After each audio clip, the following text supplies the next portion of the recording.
Hey guys, this is Jordan, your show host, and also one of the founders of the Tribe Mastermind. I just wanted to give you guys a little shout out to let you know that we got something special going on with Tribe Mastermind. This is a high level mastermind for property management entrepreneurs that are interested in talking about the big picture. Yes, most certainly business, the tactical, the strategic, but also the big why behind why we're on this journey together. So if you're interested in learning more about Tribe, what this mastermind looks like, you can get more details at tribemastermind.com. Check it out. Love to see you there.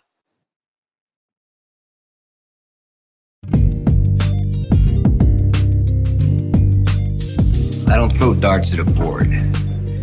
I bet on sure things. Read Sun Tzu, The Art of War. Every battle is won before it's ever fought. Think about it. Welcome, closers. This is the Profitable Property Management Podcast, coming at you live. I'm your host, Jordan Muela, and this is the place to come for weekly interviews with world-class property management entrepreneurs and industry experts who open up and share their secret sauce so that you can apply their knowledge to grow your property management empire. Whether you manage 100, 1,000, or 10,000 units, this broadcast is designed to help you see the big picture and give you the tools and tactics that you need to get to the next level. Don't forget to join us in the Profitable Property Management Facebook group where we talk profit, share resources, and ask podcast guests follow-up questions after the interview. Today I'm interviewing Dan Butler. Dan and I have known each other for a while now. Dan is one of the co-founders with Douglas Skipworth of CrestCore based in Memphis. Dan, I've had you on the show before, but I've got you back to talk about some interesting changes you guys have made. Thanks for coming on. Yeah, thanks for having me. Great to be here. Dan, what is your role with CrestCore? Co-founder with Douglas Skipworth. So we kind of split up some duties. I handle a lot of the business development side, as well as kind of construction and maintenance. So that's kind of my role. Dan, one of the reasons I wanted to have you on is to talk about what you guys are doing with remote team members. Anytime this subject comes up, you immediately stare in the face the distinction between VAs versus remote team members. A lot of folks view VAs as people that do low-level tasks. They're going to pay them very little money, and there's a lot of oversight required. And when folks go that route, a lot of times it's kind of like employing a very specialized tool. It works if you know what you're doing with it. If you don't, and you were expecting you were going to get a lot of competence for very little money, there's a lot of churn and burn. There's really a trail of tears behind folks that have tried to employ that strategy. Conversely, on the other side, we have remote team members, people that are 100% part of the team. They just don't physically work in the office. Within that spectrum or that nexus per se, the strategy that you guys have employed, where do you think it falls? For us, it falls on, we definitely call them remote team members. We just look at it like they're part of our team, but they're just not here in Memphis, Tennessee. And, I fall in the category, you get it out of it what you put in it. And right. So it's a ton of work up front, especially around your standard operating procedures and your processes. But, and then we also use hiring, just like we hire regular employees in Memphis, Tennessee, culture index, interview process, the whole 9 yards. It's not just, click and, grab a remote team member or a virtual employee. It's actually a hiring process. So it's not that simple. Well, what kind of scale are you guys at with your remote team? So we have, it's been an interesting journey. We started out for ourselves. We started with Planet Synergy about 5 years ago and kind of used that third party concept, and then kind of went to a direct model about a year and a half ago with a partner in the business. And then, about 6 months ago, we started our own, remote team member business called Core Assist. So we have 75 remote team members across 7 different customers. Got it. So you guys you've blown past just servicing your own portfolio, and you're now doing this for other companies. Well, and it's because of what you started with at the beginning of the podcast of just, people look at it and it's just this unknown and this uncertainty and just don't get it. And, I tried it once and it failed miserably, kind of, you hear that a lot. And so it's not a secret sauce really. It's just more of, really digging in and getting your processes lined up of how you're going to hire them and who you're going to put in the right seats. And then your standard operating procedures. Once you get those nailed down, people from, it doesn't matter what country, what, remote team members, virtual employees, those have been around for years, especially in the United States, of just people working from home and those kind of things. It's no different. It's just they happen to be thousands of miles away instead of hundreds of miles away. How many of those 75 are currently servicing the CrestCore portfolio? About 60 All to right. 65. Yeah.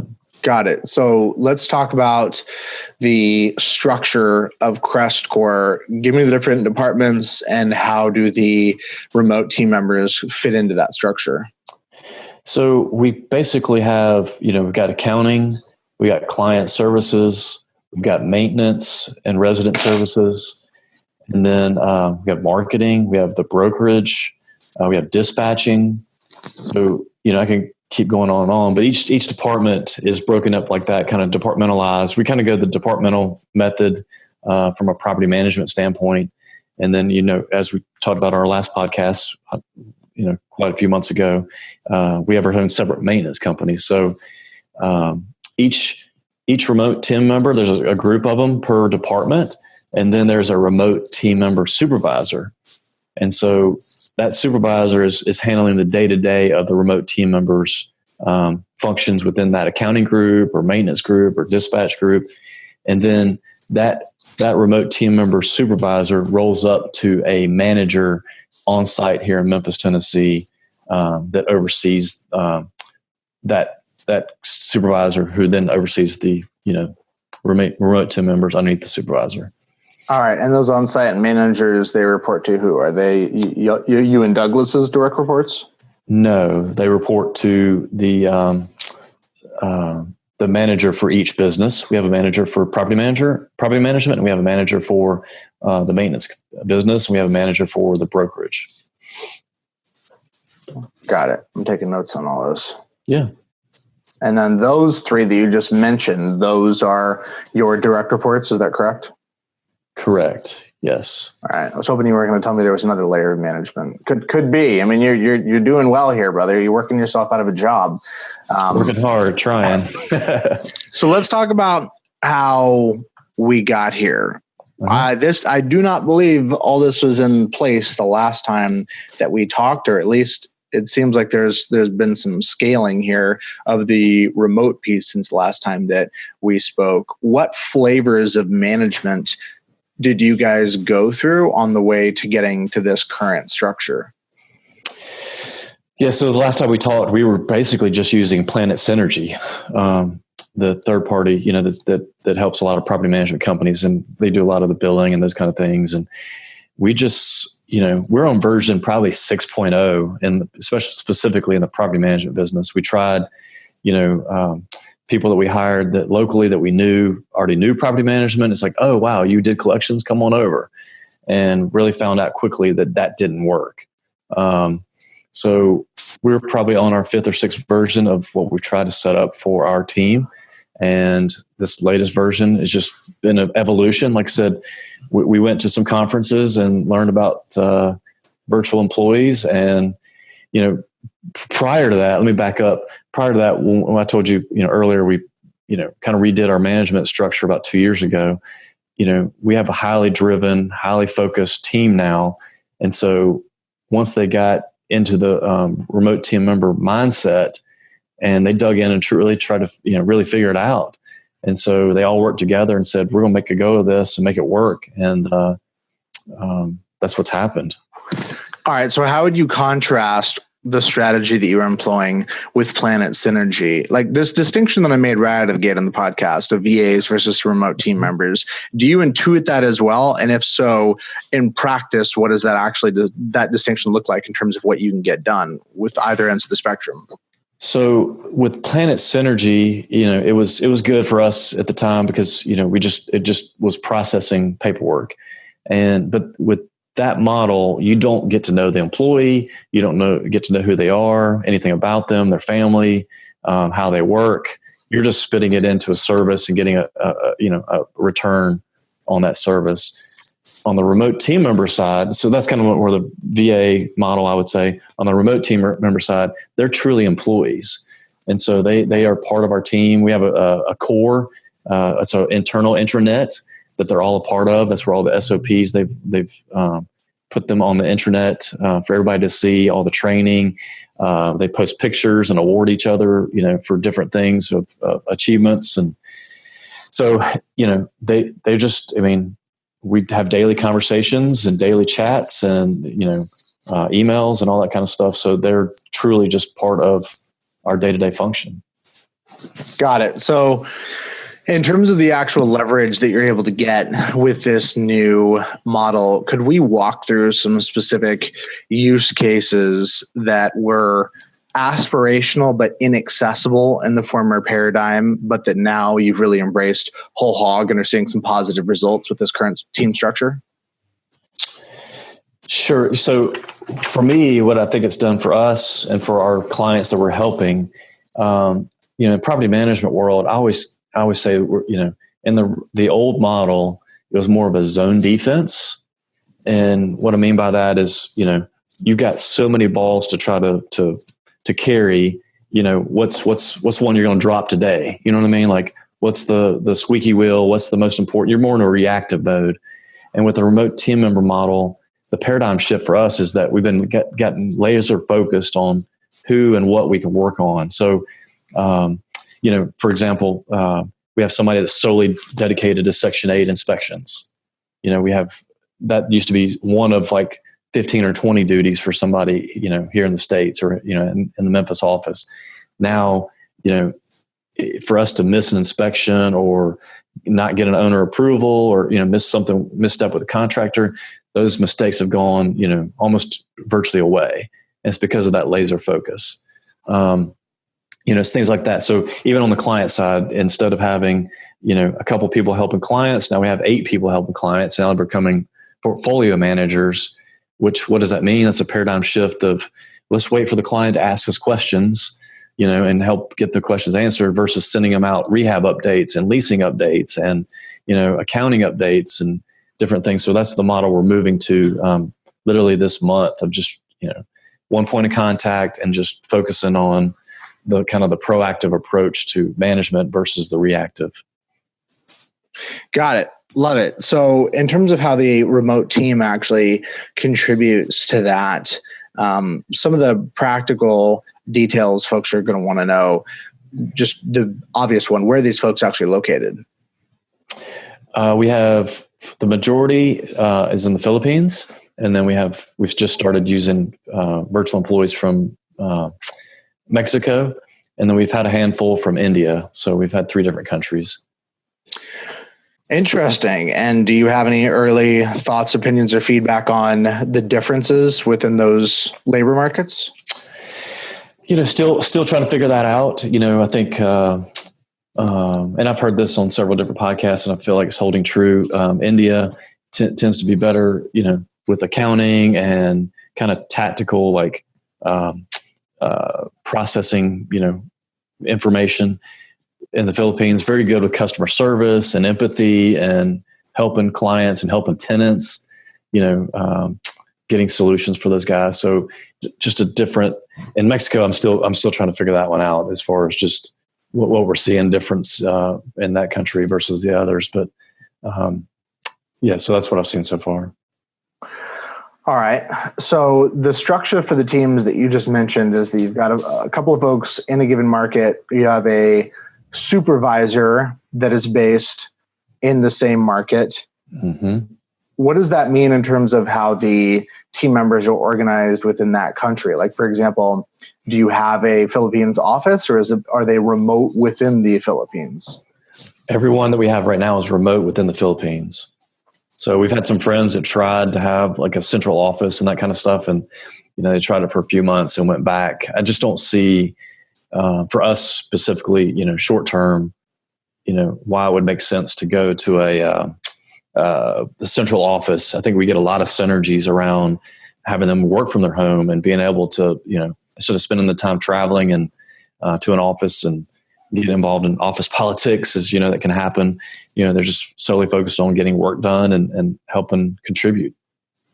So how does your management and oversight of somebody in the Philippines look different from somebody that is remote within the States?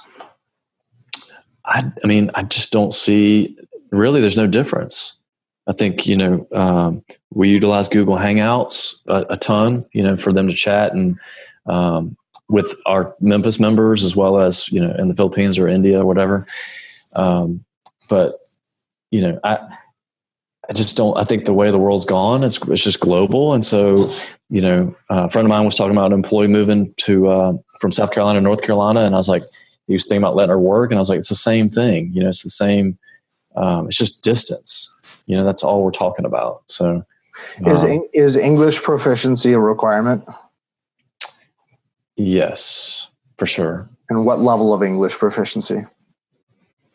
Solid English. I don't know if we have a really grading scale, but as long as we can understand them and they can communicate well, we have not had, truthfully, specifically in the Philippines, we have not had any concerns with, language barrier or, emails. There's a few keywords you have to tweak on how they respond to emails specifically. But other than that hadn't been an issue. All right. Well, that's a great question. Do you have any of these remote team members outside of the States doing client-facing work? Client-facing communications, I should say. Oh yeah. No. That's our 90% of our client communications is done from remote team members. And is there any kind of a bridge or a filter? You said on occasion emails need to be corrected. Is that just a training issue, or are any of those communications being filtered before they actually go out? No, we've literally learned on the fly. It'd be simple stuff like Mr. Stevens, Mister. Does that make sense? Like just little nuances like that you're just like, that just is a clue for a client to be like, why is he calling me Mr. Mist? That's just unusual in the States, right? So that's just a simple email blast to the team. Hey, let's change that to MR, or, the first name, or, that kind of thing. So just little tweaks like that, nothing significant. It's just been small little tweaks.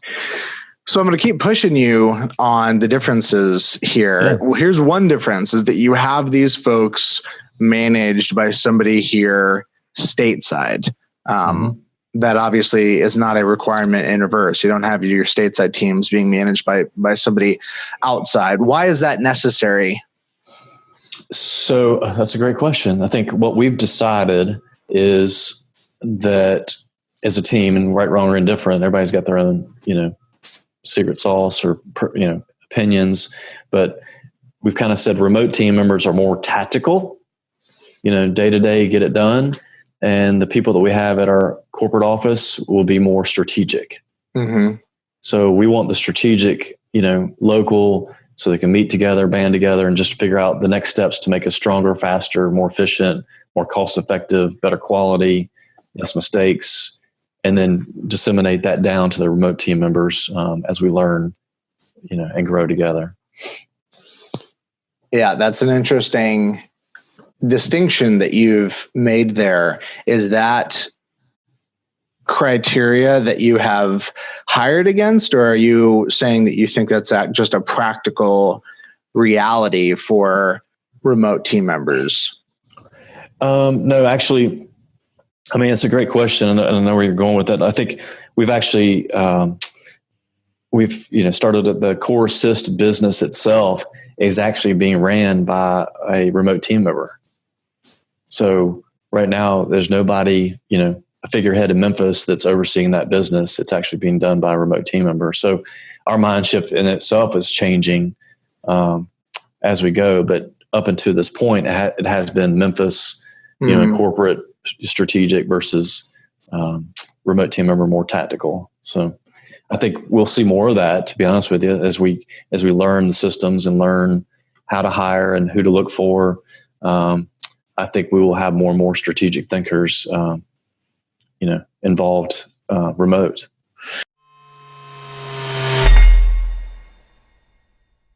Hey, Daniel Craig here with Profit Coach. You've probably heard Jordan talk on the podcast about the NARPM accounting standards that we authored on behalf of NARPM.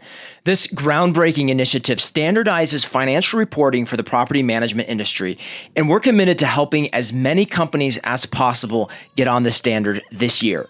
If you'd like to get converted, we'd love to help with one of our 2 conversion packages. The first gets you converted on a go-forward basis only, and the second actually converts you on a historical basis going back 2 full years, and that comes with a comprehensive financial performance report that provides a deep dive analysis of your financial performance in over 30 financial KPIs and compares your performance to key industry financial benchmarks.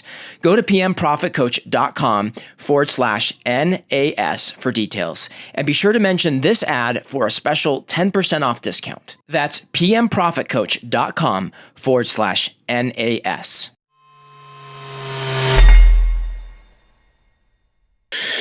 Yeah, and I'm not leading anywhere other than simply trying to understand what the final frontier of potential in this model looks like. And I certainly don't fault you for progressively moving toward this as opposed to doing it all at once. I mean, how far do you think you could take this model, though? Here's a great question that for me always comes up as it applies to thinking about the efficiency of the company, the vision, the overall question of how can I get out of the way and not use myself and my ego and the fact that I'm the founder to always be the bottleneck of what is possible. What is the key contribution that you and Douglas make, and what happens if you guys get hit by a bus in the next couple months?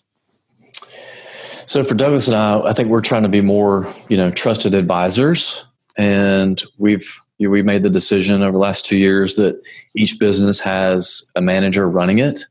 And so I think, our next goal is to have a CEO and COO, and we're down to just level 10s, the traction meetings with key leadership once a week. And other than that, it's up to each business.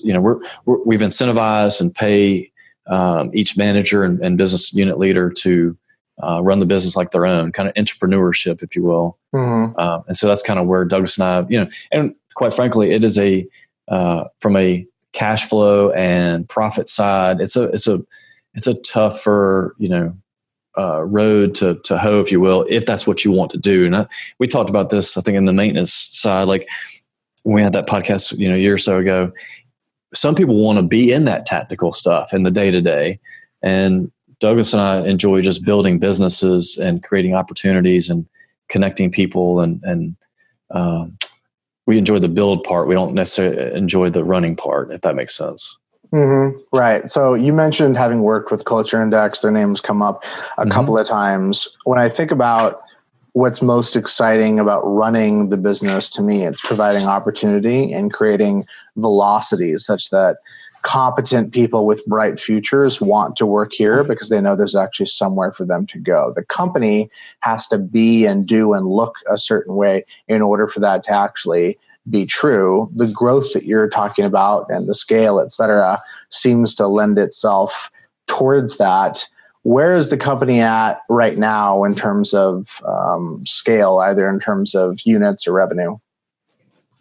So it's funny, to your point about just being the day-to-day, we looked up about a month ago, and Russell, who runs the maintenance and the property management company, told us we had 150 employees. So we have 150 employees. We manage 2,500 doors. We actually expanded into Jackson, Tennessee.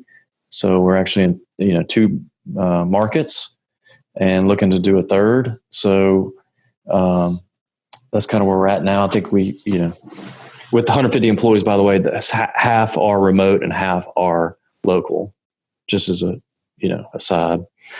What percentage of revenue comes from the management business versus the maintenance, ballpark?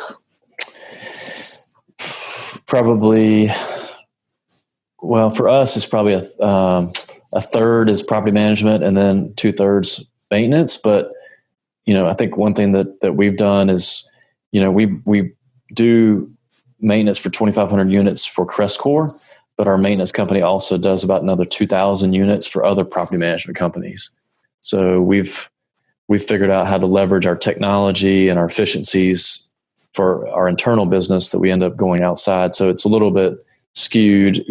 I would think if if in the other scenario, it'd probably be 50-50. You know what I mean? Like property management, maintenance, but it's probably a third or maybe a little bit less. So.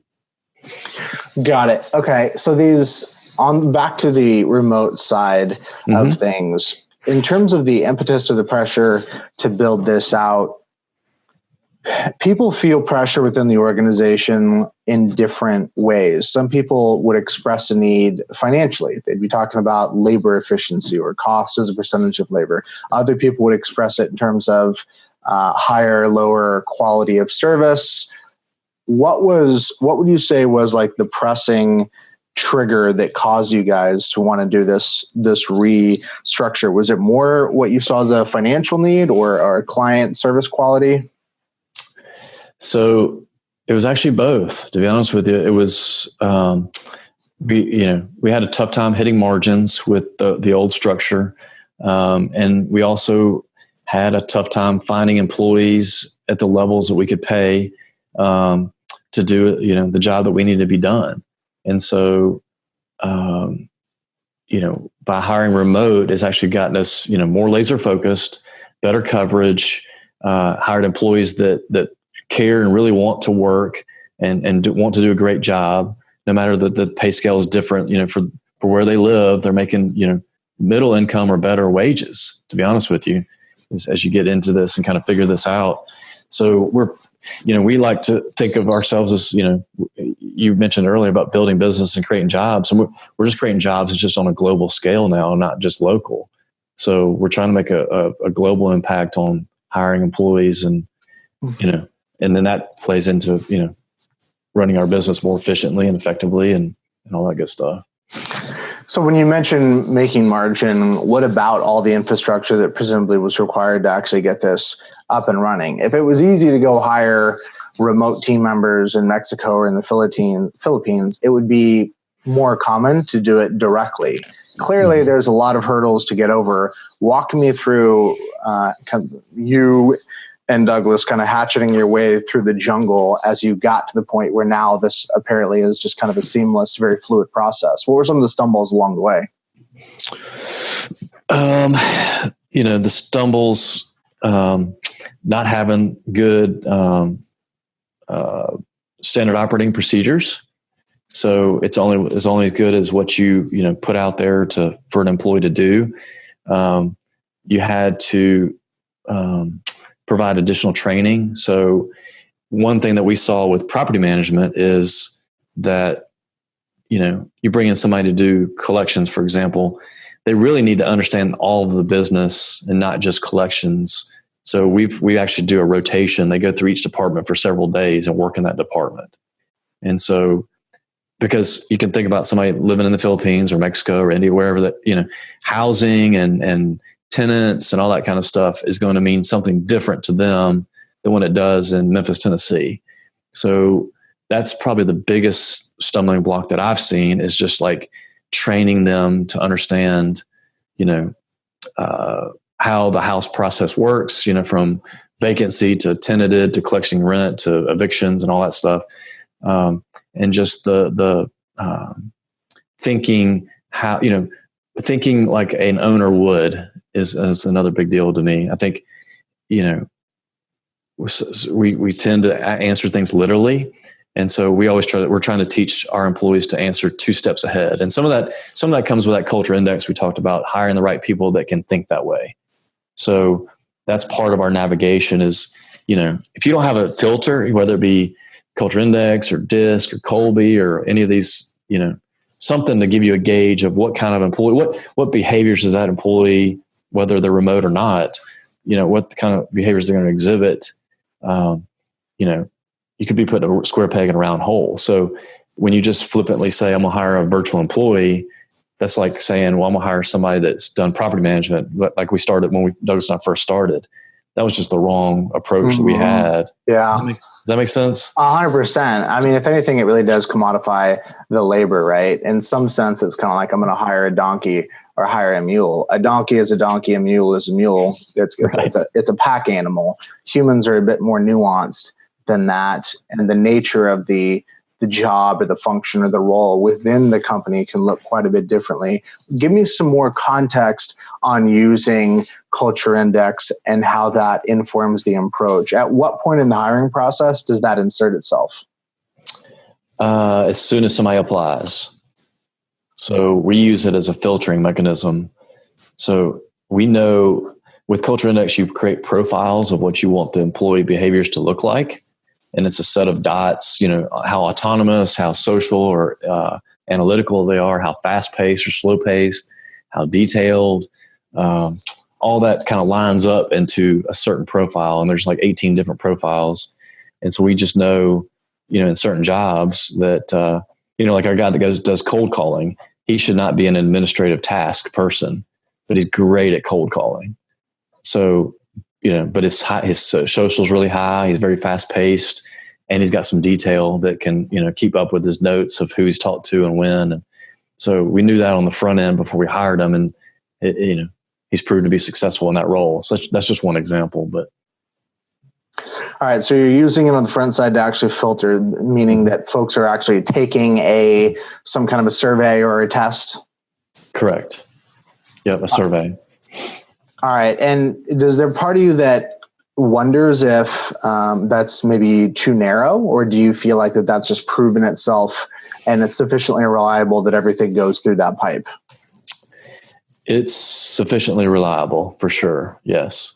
If we've been wrong as far as hiring somebody with a profile that we thought would be good, but if we've hired somebody that went against the profile, it's always been, we messed up. You know what I mean? Like it was a mistake. We should not have hired them because the profile was not what we wanted. So what are the other factors outside of a fit score wise? Let's say the score wise, it's 100% fit. What other things have caused the hire not to work out? Just a little bit, you got to learn some cultural differences.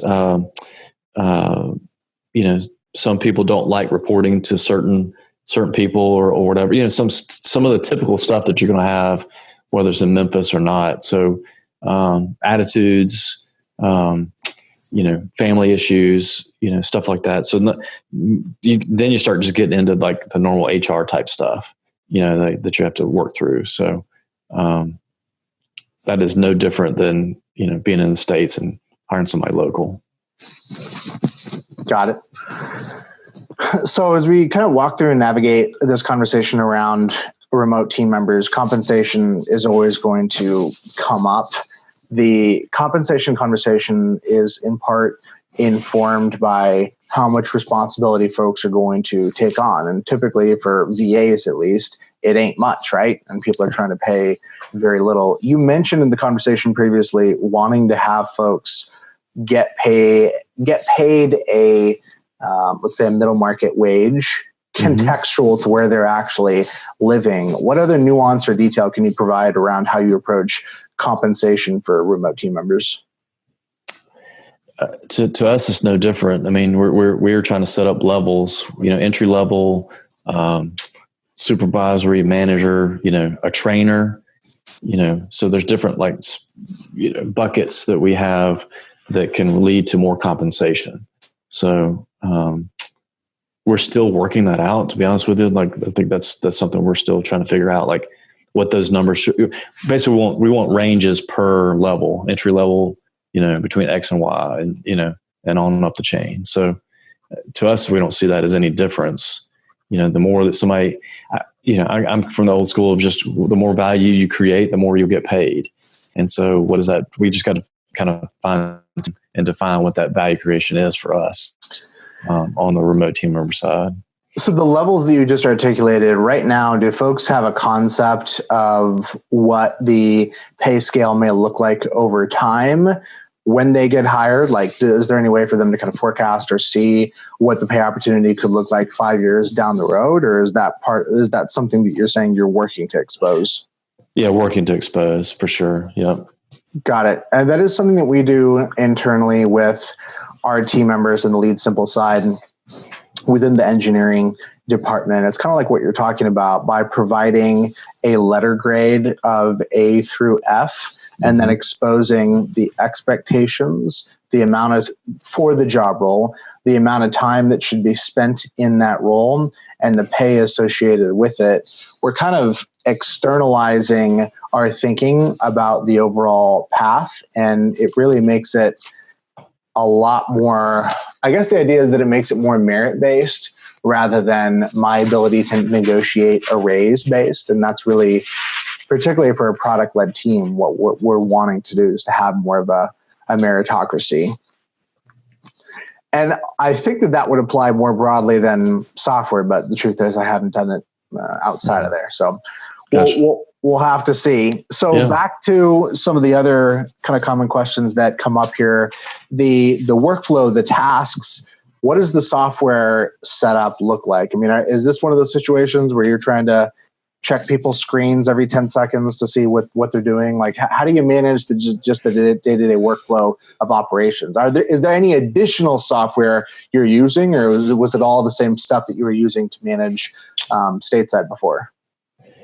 Most of it's, we're using Propertyware. We implemented Team Desk, so a ticketing software. So like for specifically to owners, they email us for questions or concerns. We actually ticket every one of those, so we can actually see, what the average response rate time, how long it took them to respond, how many emails it took, all those kind of things. So we can coach up when you see somebody that is taking too long or whatever.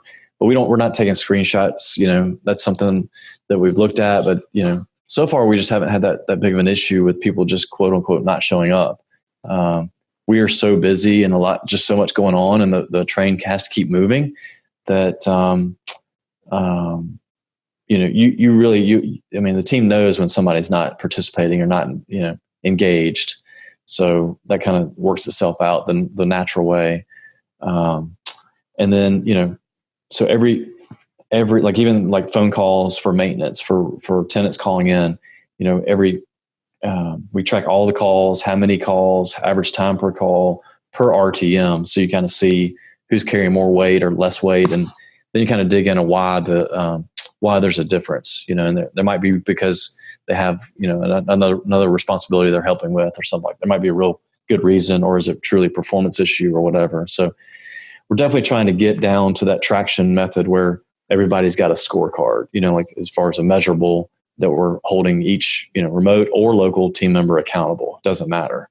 Everybody has their own numbers that they're accountable for.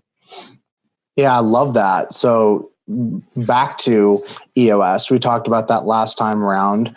Mm-hmm. This sounds like something that you've only further doubled down on between now and then. How would you describe how what EOS has looked like, or the purpose that it has served has kind of matured over time? How far, what are you, 3 years, 4 years into using EOS? Yeah, about 3 years. Yep. All right. So how has it evolved over time? It started out just, it was really Douglas and I pushing and driving. And so that was kind of like the version 1.0.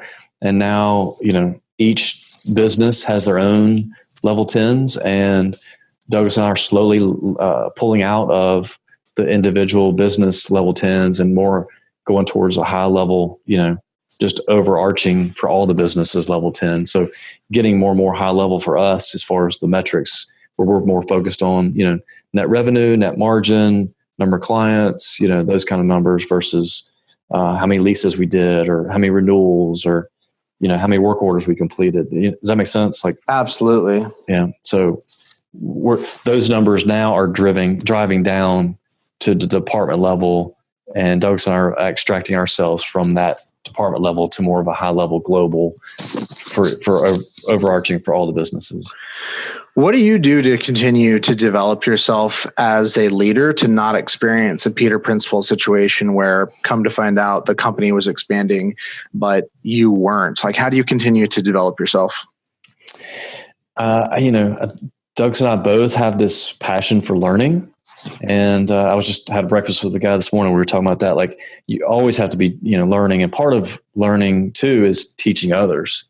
And so I spent a lot of time coaching others and giving back and like helping others try to get into real estate or, get into building a business. And what you actually find out, especially the younger generation, so I'm mid 40s now. You start coaching somebody in their 30s, you actually learn a ton just by helping them because of the questions they ask and the things they're doing. And does that make sense? Like, they're sharpening you as you're actually trying to help sharpen them. So, staying in groups, Vistage, which is a business owner group that we were part of.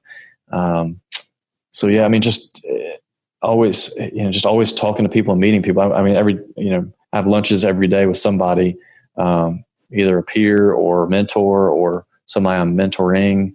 So just trying to be intentional is probably the big key word there. So as a business leader and owner, what has become unacceptable to you over time? For a lot of folks, what produces the growth is not necessarily that they read a book and they had this aspirational idea that they immediately put in place. A lot of times it's pain that is the forcing function that requires us to actually change.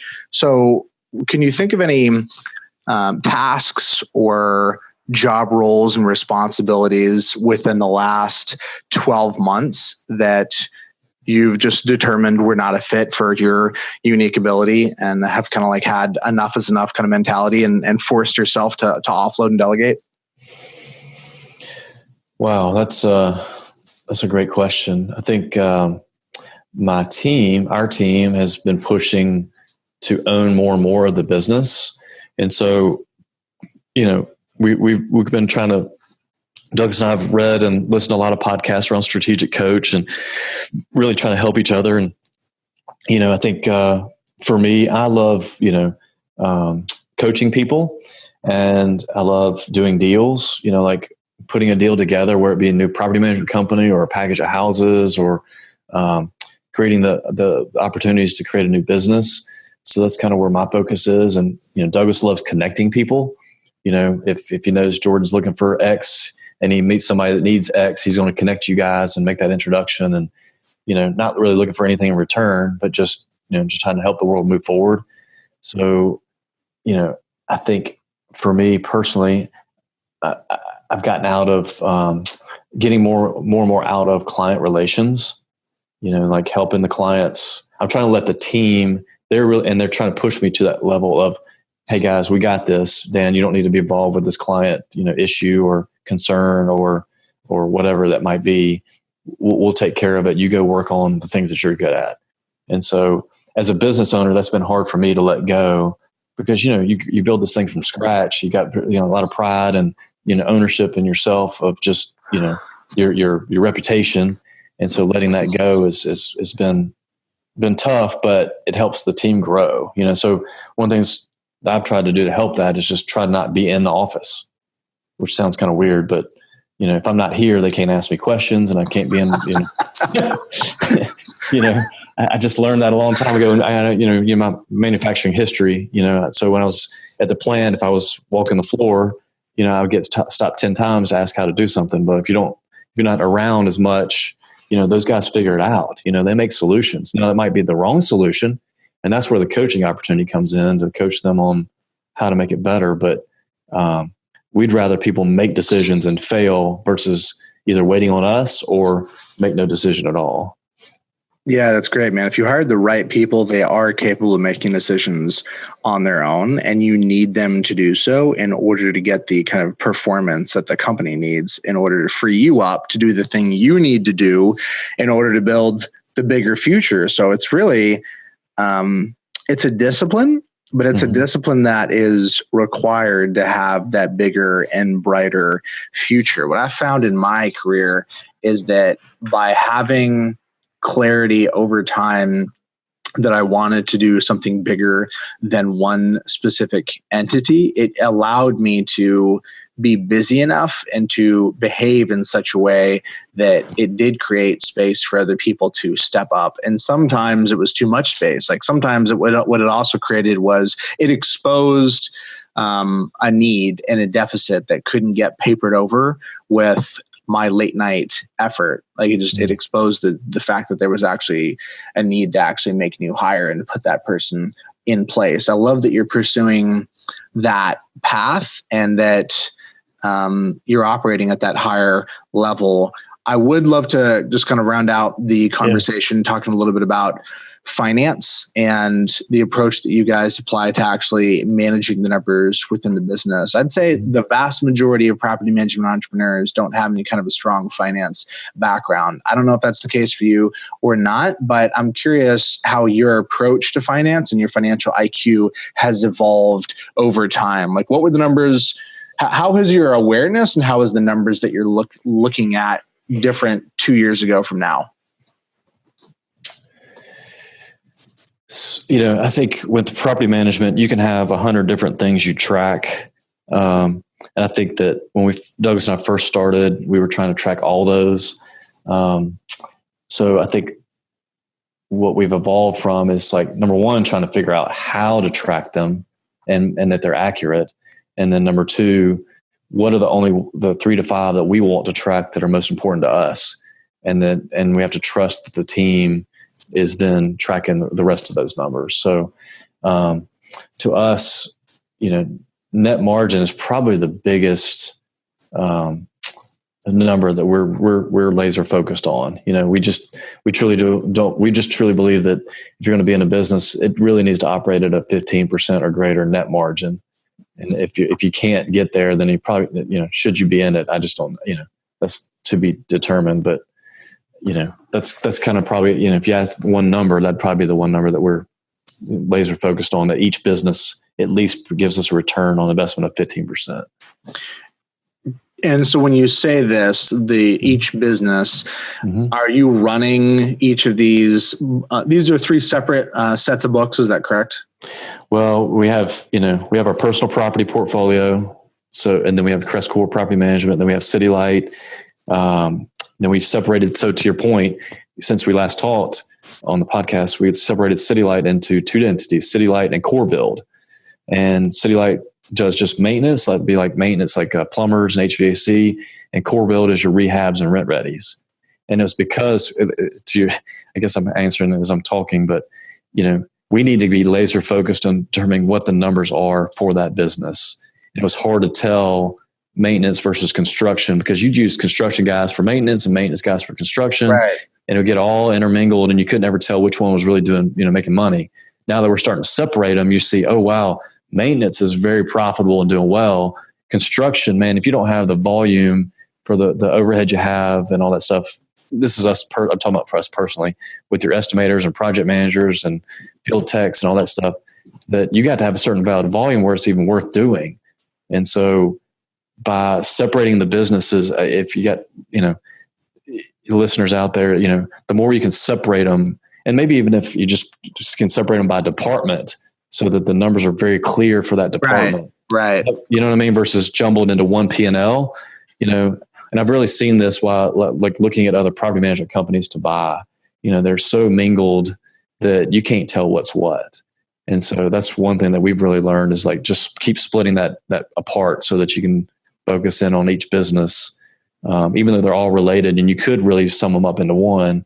The more you can divvy it out, the better.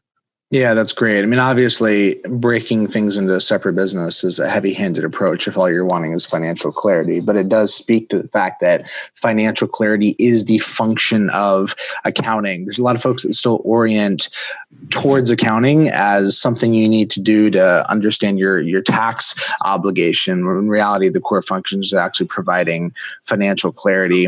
Who do you have internally, team members wise, that carries water there for you? Do you have somebody acting in an actual CFO title? It's we just hired somebody that is acting in that role. Yes. So that's new to us. Just started probably in December, I believe. So, and they will have, we rolled it up. What we end up doing is having a holding company that overseeing all the businesses. So we're actually going to a shared service approach. So any accounting or IT or HR is going into the holding company and will disperse the cost to each business based on their revenue. So again, more clarity for us because it was just getting so intermingled with, overhead and where does it go and all that stuff. So we're actually pulling that together and separating it, and then treating it as a cost, what we call a cost center, zero some dollars, but that cost gets disseminated to each business based on that business's revenue. Wow. Fascinating. So your companies have companies. That's interesting. Did you guys have some outside counsel in terms of CPA or legal that kind of walked you through that? Definitely have strategic partners that we lean on, and our local accounting firm is we chose an accounting firm that does business for much larger real estate companies than us. So we try to ride their coattails, if you will, and learn from how they've set things up. And it took us a while to figure out that the holding company was the way to go.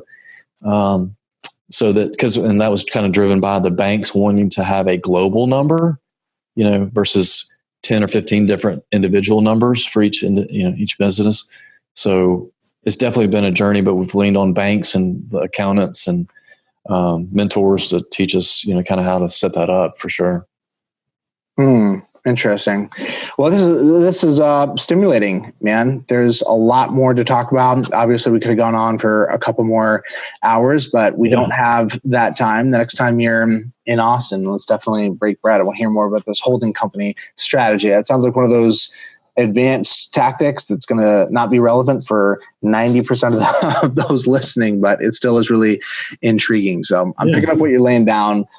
Let's go ahead and round out the interview. What I normally ask people is whether or not they believe entrepreneurs are born or bred. You've answered that question before. So instead, I'm going to ask you to give some insight on some inspiration. As a lifelong learner, talk me through some resources that have been really impactful for you, either over your career and maybe more recently. What have you read or listened to that's some big inspiration?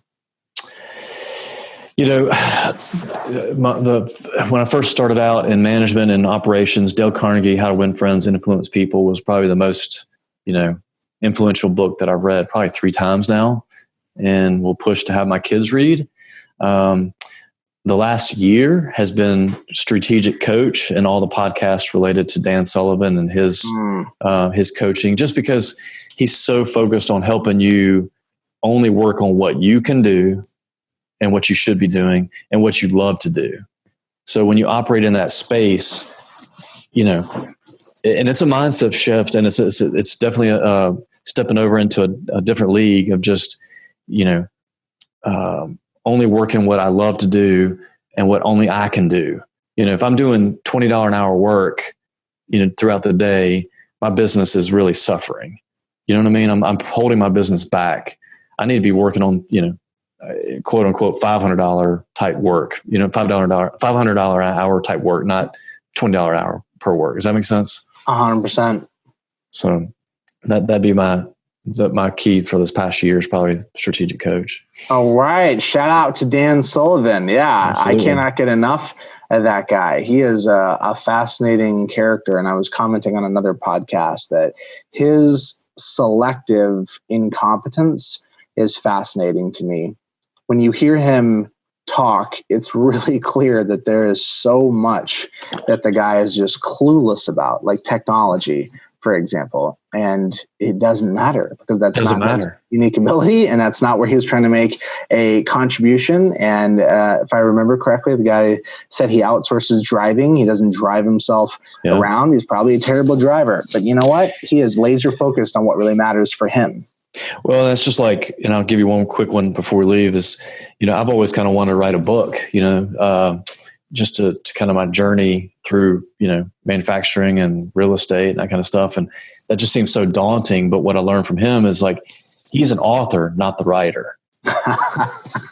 Loosely defined when you hear him get into that. Yeah. So it's like, that was like a light bulb moment for me. It's like, wait a second, I can get the content. That's easy.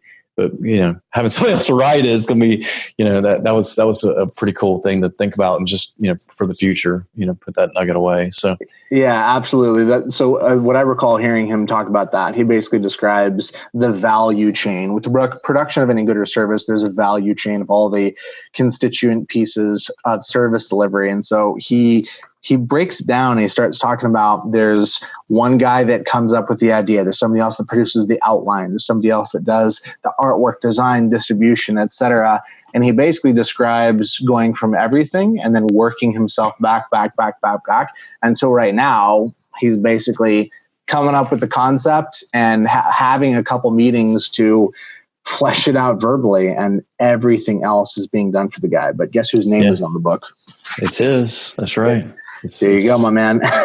Well, hey, thanks again for coming on. Yeah. I hope folks got some value out of this. If folks want to learn more about Core Assist, what's the best place for them to go?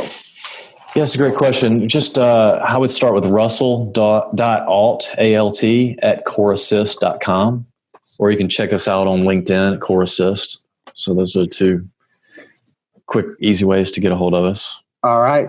Check it out. Well, we'll keep eyes on you as the next player in this remote team member space. Interested to hear where you take it. Thanks again for coming on, and let's stay in touch. All right. Thanks for having me.